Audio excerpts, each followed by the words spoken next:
Hey guys, how's it going? Welcome to part 5 of the chat app tutorial, the Reddit clone tutorial on Turbo 360. In part 4, we set up the ability to create a room, a new room or a new sort of sub, as Reddit would call it, and that's it on your account, and then have that room show up on the home page. So I'm going to run the app on localhost.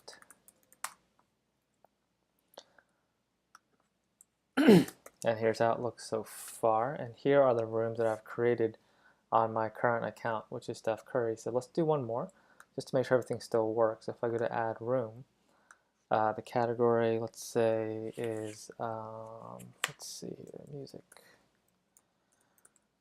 Who are your favorite musicians? Okay, so I created a new room called music, and then that shows up over here underneath the music category right there. And so it worked. Everything is still good to go. That's where we left off in the last session. So in this session, we want to create the UI for the actual room itself. So when I click on the, like music or food or TV shows, I want to see the list of topics that show up underneath that room category. So let's go ahead and set that up. So what I'm going to do next is, let me check the dashboard real quick.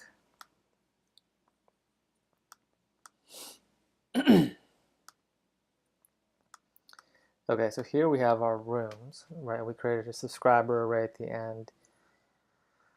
All right, what I'm going to do is create what's called a slug property on each room. And a slug is basically a unique string identifier for the room, or really any entity that is not the actual database identifier. So that's a key distinction. So you don't really want to expose the database IDs if you can avoid it, which is pretty much every time you can avoid it. So you want to use something called a slug, which should be a human readable identifier, string identifier.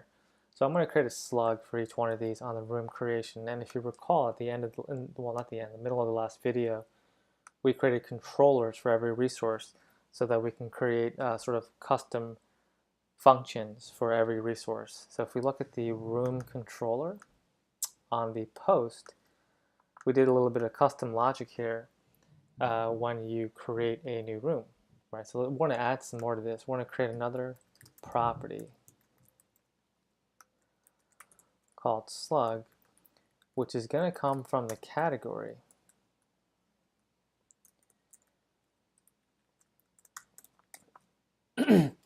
But a slug is basically a word or a group of words that are combined with a hyphen.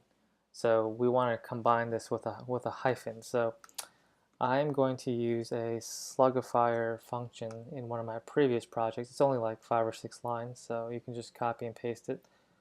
Let me find it real quick here. Where did I put it?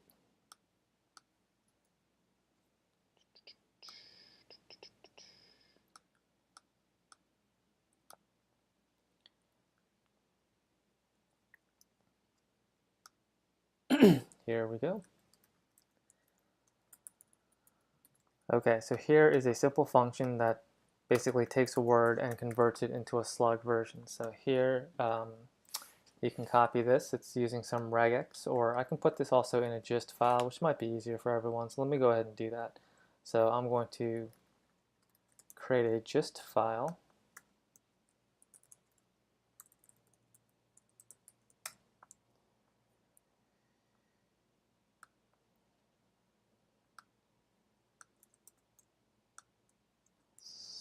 Slugify.js.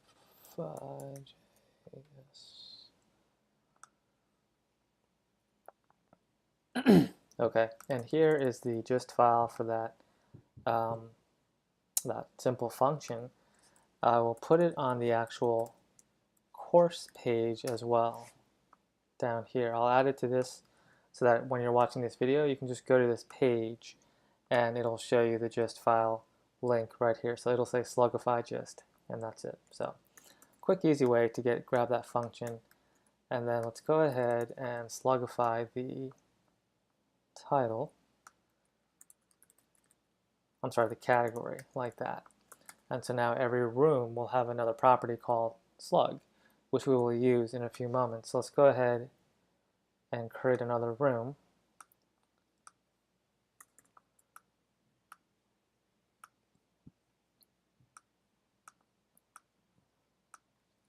Let's see here.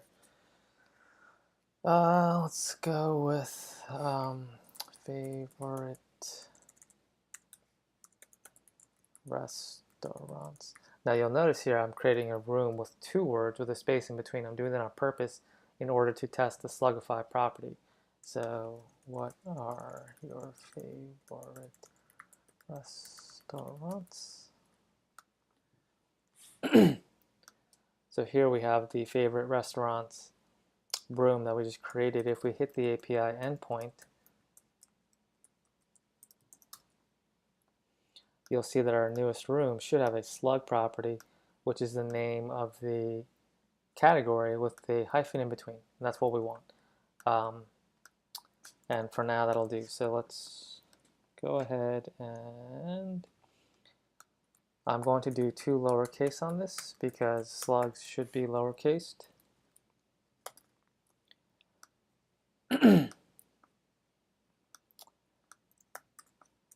Okay, and then I'm going to add one more small detail. I'm being pretty nitpicky here, but these are all things that I would normally do in an actual project anyway, so you know, the more realistic the better, right? That's why we're here. So let me find that one detail I want to add.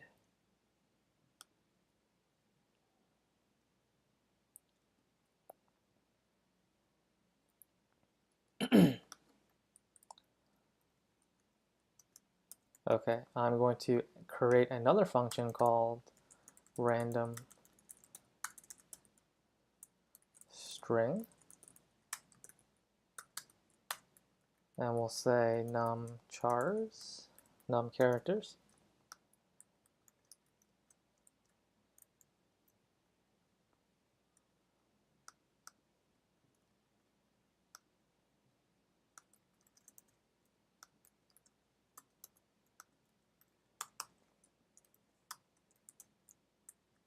And here I'm going to just have a random string generator.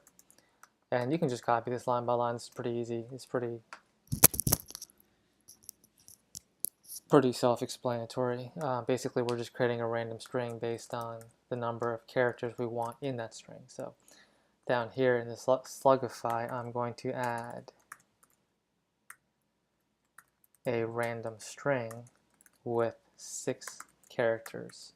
And that'll give me a little bit of extra uniqueness to this, because what if there's another user somewhere else who wants to create a room called favorite restaurants? That's going to create a problem. So by adding a random string at the end, some sort of hash at the end, that'll prevent that from being colliding the two. So let's go ahead and test that out. Okay, let's see here.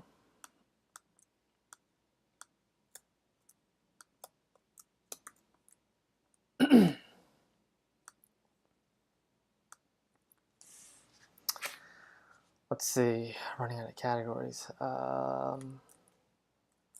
Programming languages. In case that whole basketball career doesn't work out for Steph Curry, you might want to go into programming. So what are the best languages? Okay, so now we have another room called programming languages, and if I hit the API endpoint, you'll see here we have the programming languages slug with a 6-character string at the end, giving us some little extra security for or guarantee for uniqueness in the slug. The slug has to be unique so that when we do a request query by slug, we get pretty much only one. The odds of it being anything more than that are basically 6 characters, so 10 to the 6th power. So alrighty, let's move on. So now we have a new property on the database, the data store schema called slug. I'm going to remove the other ones that don't have slugs.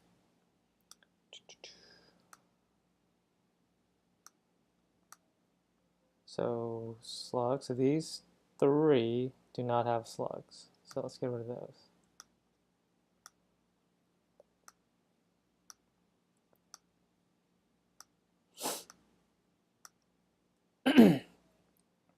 And there's a way you can synchronize all previous entities in Turbo with the updated schema. There's a way you can do that, kind of like sanitize all previous entities, but right now I'm not doing that for simplicity. It's a bit of a process. So I'm going to just make sure these are showing up. Now what we want to do here is link these to a page that renders only that room's topics. So let's go ahead and set that up. So what we want to do is create a template for the room, which we already have. So, but this room template is not the same one we want to use. It's a room. Right, this is how it looks right now, and that's clearly not what we want. What we want is basically the same UI as this, where the topics loaded are only for that room. So let's go ahead and set that up. So what we want to do is take the index page and then copy and paste that entire thing into the room mustache page, because the UI is the same, right? So if I reload room and then throw in some random characters, I'm going to see the home page with no topics loaded. Now this random set of characters right here is going to represent the slug. So what we want to do is set up a route to handle that request. So inside the routes index mustache, we have this one right here.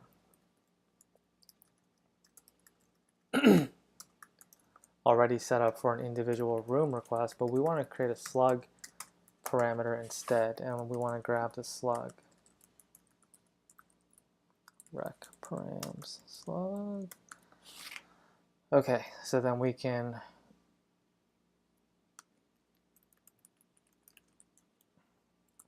use this as the means of grabbing the appropriate room from the data store, from the database. So let's go ahead and figure that out. So first thing we want to do is set up that config with the CDN.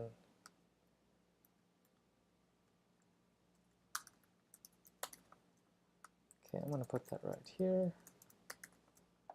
Okay, and then let's see here. Next thing we want to do is grab the corresponding room from, oh, you know what, we have controllers now, so we should use that. So let's go ahead and use the controller. So let's grab the corresponding controller.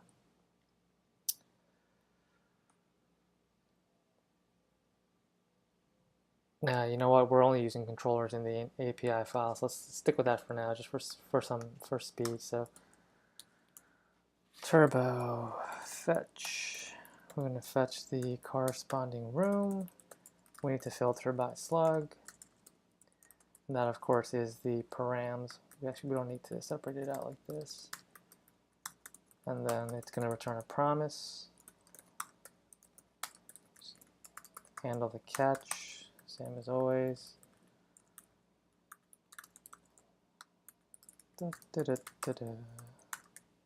Alrighty. Okay, and then this will be an array of rooms. So we should just do that. And then if rooms length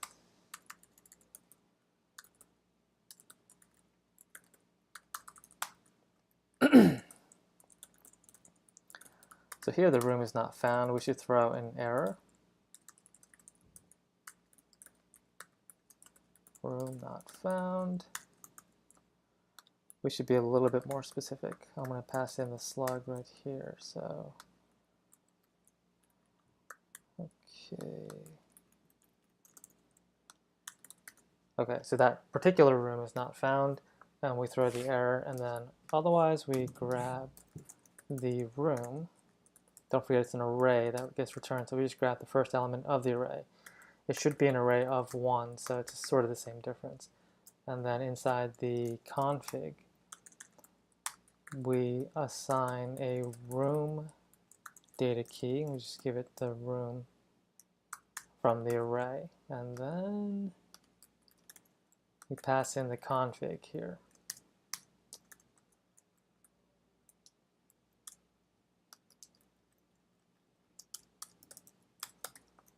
Alrighty, and that should be good for now.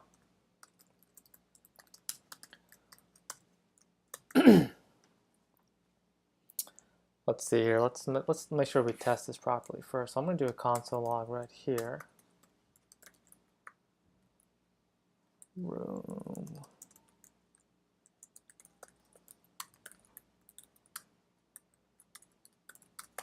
All right, and let's see how that goes. So we have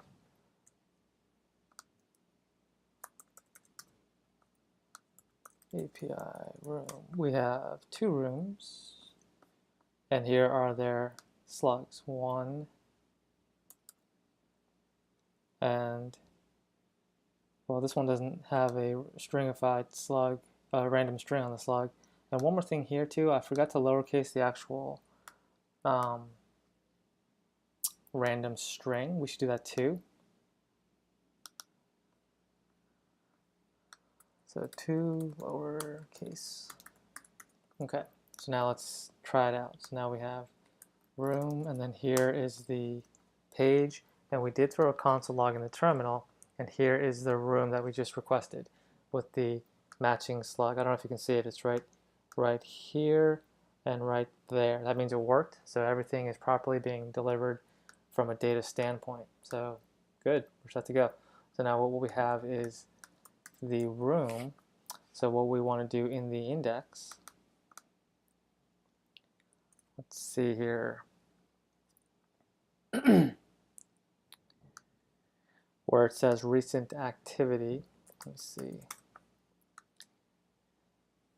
Okay, so here we have home, which is in the top bar, right? Partial.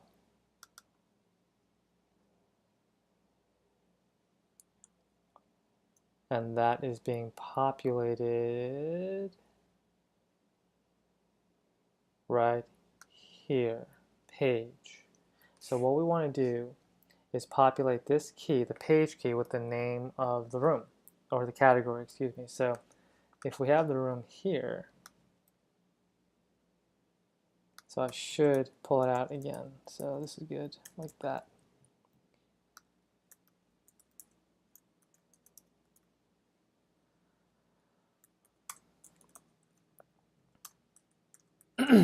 We want to assign the page key with the room's category, which should therefore populate this guy right here. Right now it's empty, so let's see what happens. And there it is. So it worked. So now we can, let's see what else we're missing here.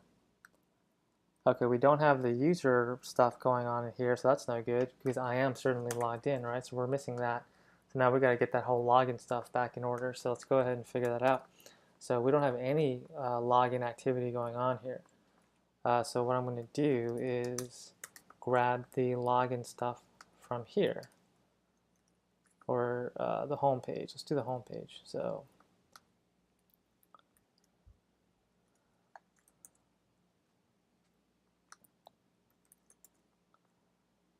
the logged in key defaults to false. And then if I load the page now, it should say login, but I'm already logged in, so that's no good, right? So what we want to do is we want to check who's logged in. So here, if there are no sessions,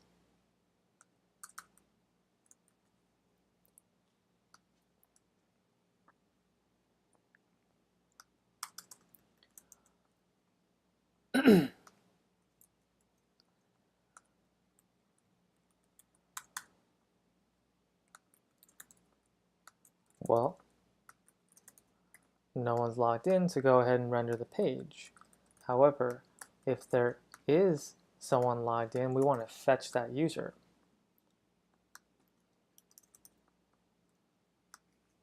Like so.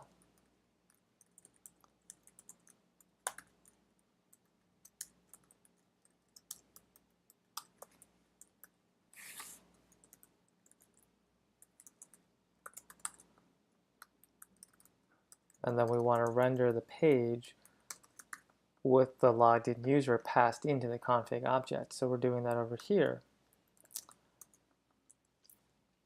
right there. And then we can just use that as the conditional. So if we reload the page now, I should be logged in. Well, I am logged in, but it should show that I'm logged in, hopefully.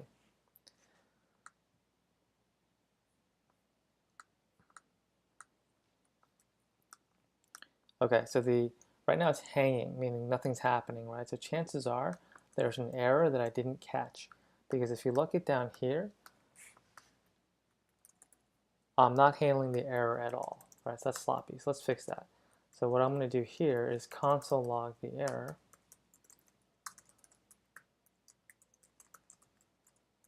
And in all likelihood, I just made a silly mistake somewhere around here. So let's figure this out. 1, 2, 3. So there's the room. So that happened successfully. And then good.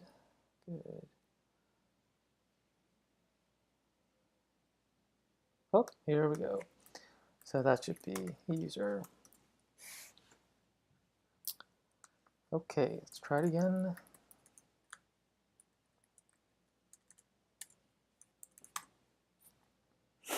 All right. Okay, now I have both of these, which is not good. So don't forget, when you are logged in, you want to remove the logged in key.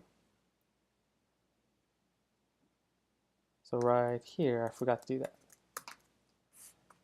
because that's why I'm getting both of these, right? So if I just do this now, I should only see that, and we're set there. And if I hit this page on a browser where I am not logged in, I should see the login page. I'm sorry, the login prompt. So that's good. So now what I want to do is connect these rooms. So if I go here to the home page,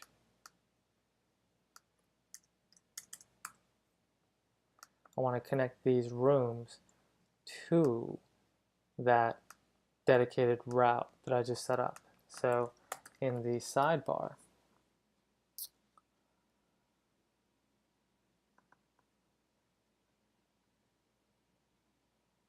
where we iterate through the rooms array, right here. You see how it's referencing this app calendar as a hard-coded thing?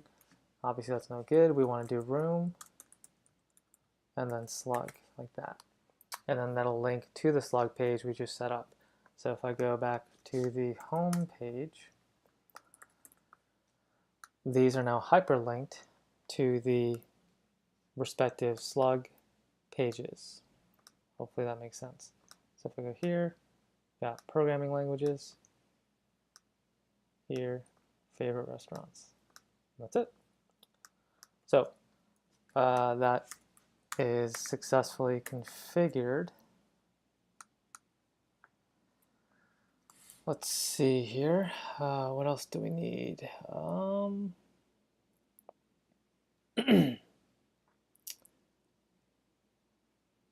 All right, so what I'm going to do next is when I'm on the room page, right here, I'm on the favorite restaurants page. Let's say I want to go to the programming languages page. Here is where all the activity for that page shows up, only for that page, right? So in here is where I should be able to post a new topic if I want to. So I'm going to create a text area.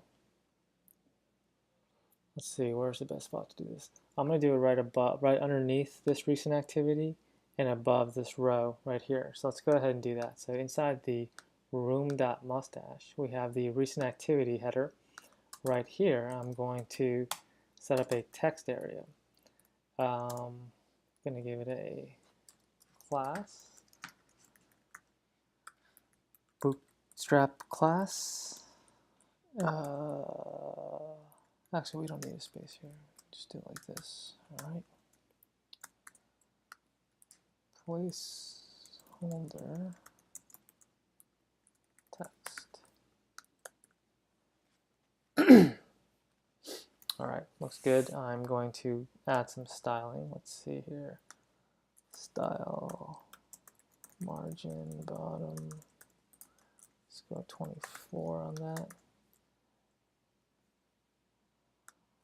Maybe a little bit more. Let's try 36. I'll do background. Okay.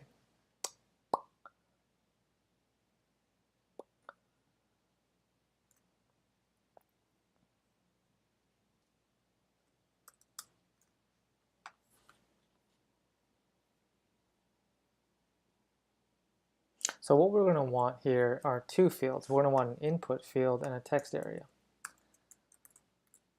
Input type text.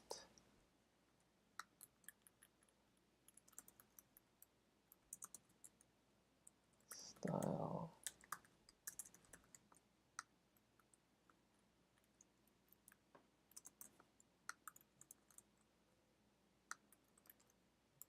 And placeholder title.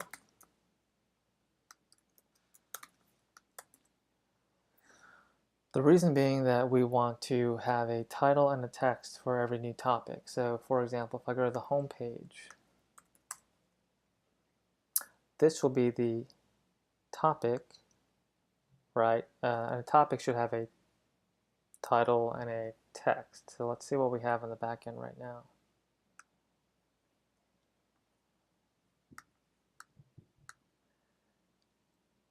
Title and description. So let's stick with that.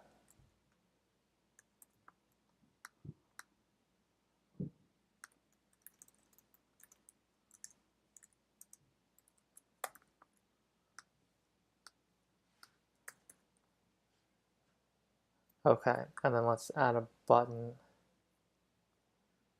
down here, right around here, for submitting a text, a new topic, or on the left side, it doesn't really matter. So let's go ahead and take care of that right now. So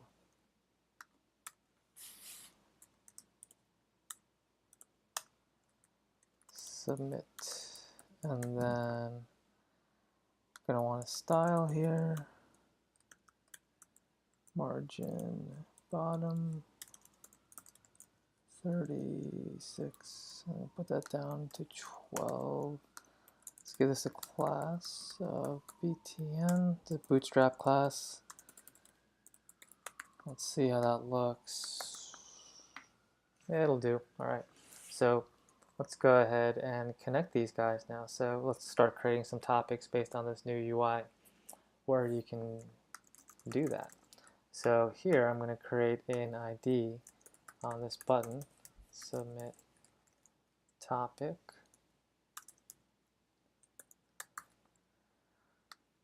And then here I'm going to do the same things we did before. So input topic, or I can just say topic, title, and topic description.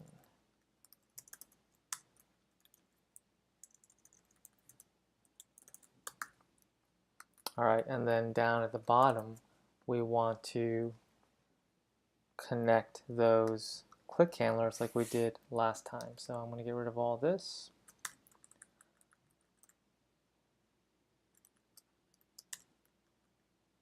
And then here we have button submit topic.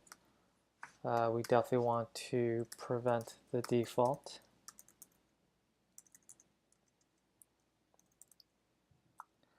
Actually, I don't think it even takes an event because it's a button, but let's just do a conditional here, like that. Prevent default, and then console log submit topic. All right, let's see how that goes. Open the terminal, the console, and we should see that right there. All right, now let's create the actual topic JSON. I think there's title.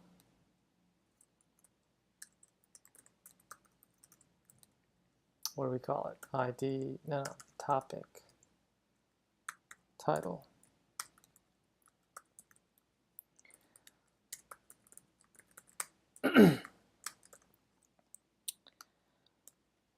same idea here. Topic description. And for now, let's console log the JSON for that. String of 5.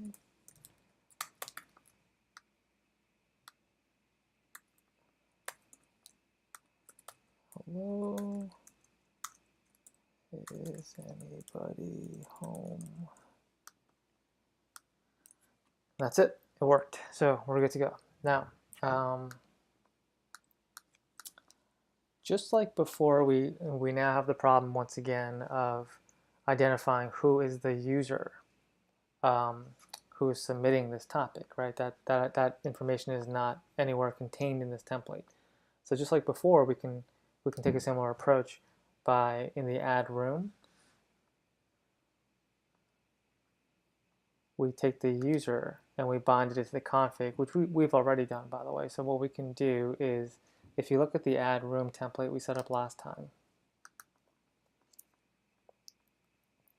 we have a hidden ID. We could actually just reuse this ID, like almost as is. We can just take that and go here and add an input, a hidden input, and call it topic user, like that. And then we can just use that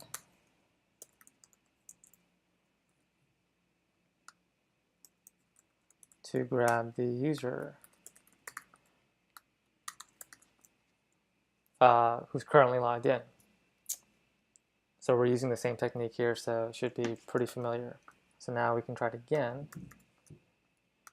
Hello, where is everybody?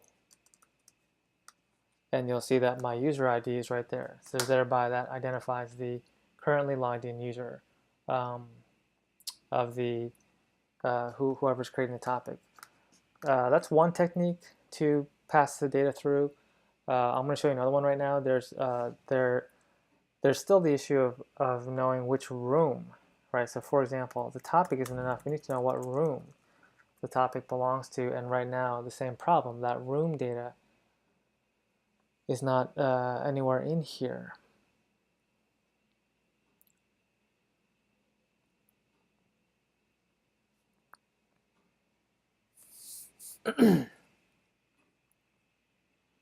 Right, so what I'm going to do here, I'm going to use a different technique just to show you a couple different ways of dealing with these problems. So I'm going to create a script object right here. Right, and then inside the script object, I'm going to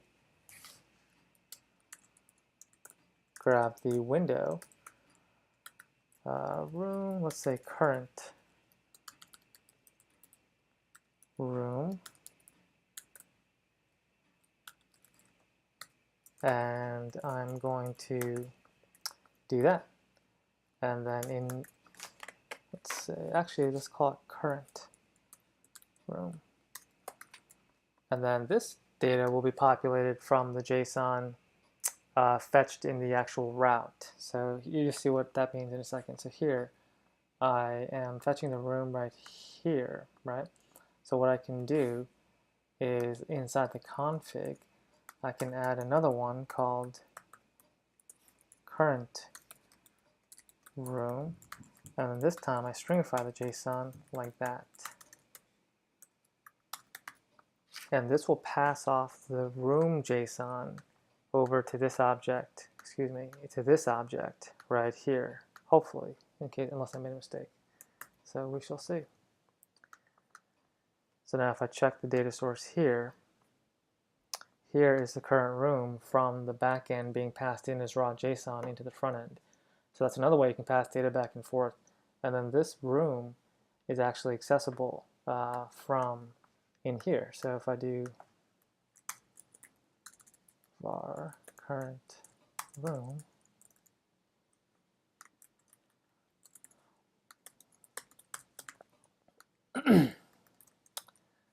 And now what I can do is grab the current room like that and just snag the ID like that. And that'll bind the current room ID to the topic before we send it to the back end. So let's see if that works. All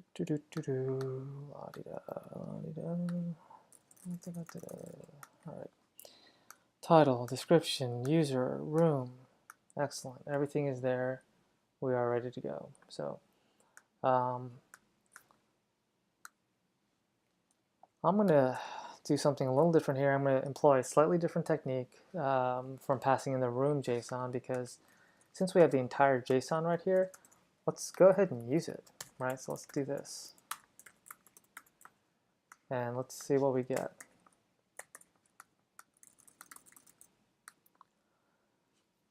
All right, cool. So now we have the title, description, the user ID, and then the room is completely stringified JSON. So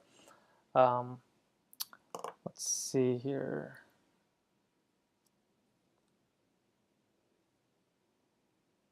We only need the ID, the slug, and the description.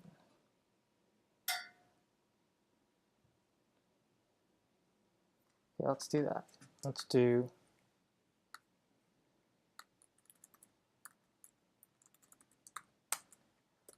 ID.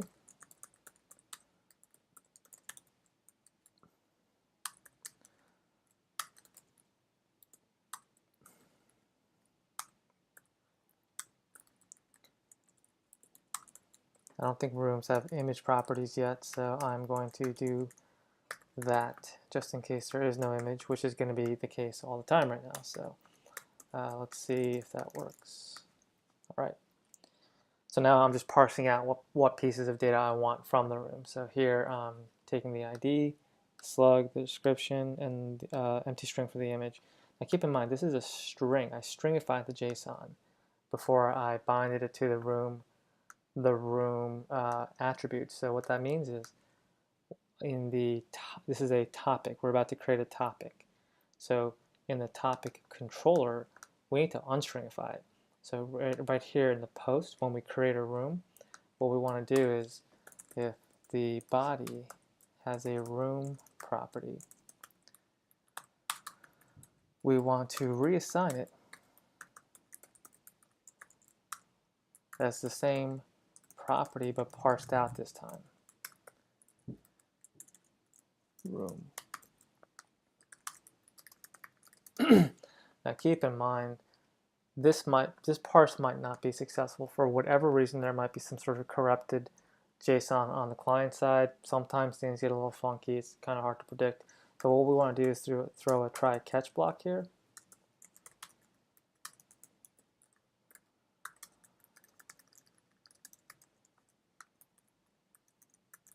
And on the catch, we want to delete the room key, because what that means is that whatever's inside here is corrupted for some reason, and we don't want that to pass through to the database.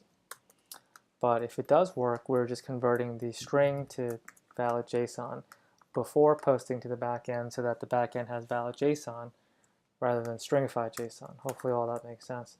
So let's go ahead and try this out. So we're currently in the programming languages. Oh, that was a mistake.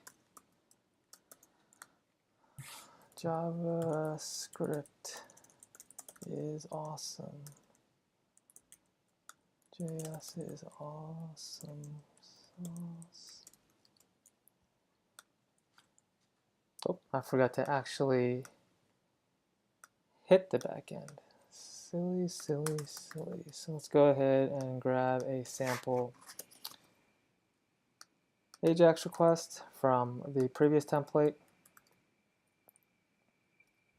I think add room is the better way to go here. Let's go with the add room one.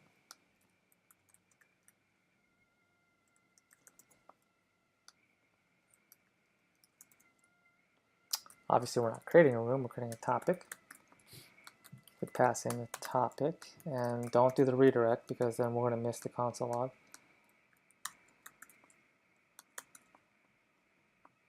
Title, description, user, room. All right. So let's see what happens.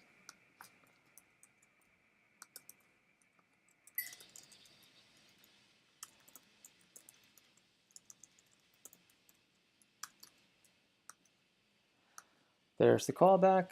Here is the ID, title, description, the user ID, and the room. Notice the room is valid JSON over here. So if I hit the API endpoint, we now have our first topic, and we have the room embedded as JSON in the backend already. So that's good. It's actually our second topic. So this Trump re-election one, let's get rid of that.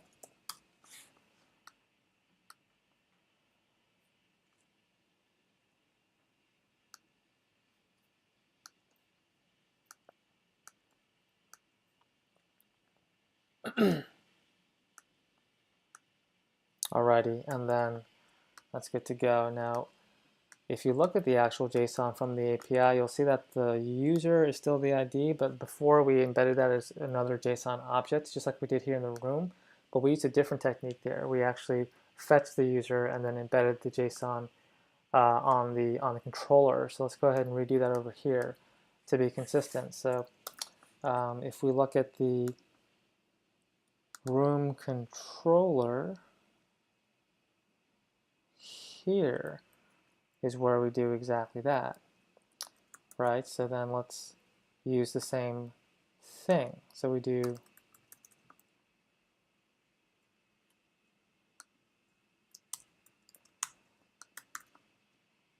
pretty much exactly the same thing. We just grab the user ID and then bind it back to the body as a JSON object using the data from the database. When we sort of cherry pick which attributes we want, and then we persist it, and then we do what we normally do. So here we have the user ID only, but if I create another, no, Python is the best. You dummy. All right. So now we have another one, but here when I reload, I have two topics. But look at the user here. It's a JSON object, whereas over here, it's just the ID. And I prefer this because it gives us more versatility on the client side. So I'm going to remove the first one.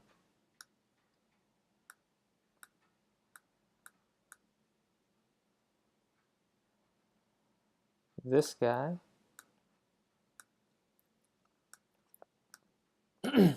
And now all of our topics will have the user JSON embedded in the object itself, rather than just the ID.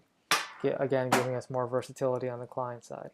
So hopefully you got all that to work. I did move a little fast in this session. I'm just trying to push the pace a little bit, but nothing too crazy from a conceptual standpoint. So hopefully you got all this working. I'm going to wrap up video 5 here. And in the next video, video 6, we are going to render these topics down here, which you can probably figure out on your own by now because it's nothing new. I'm just rehashing some of the same things that we've already been using.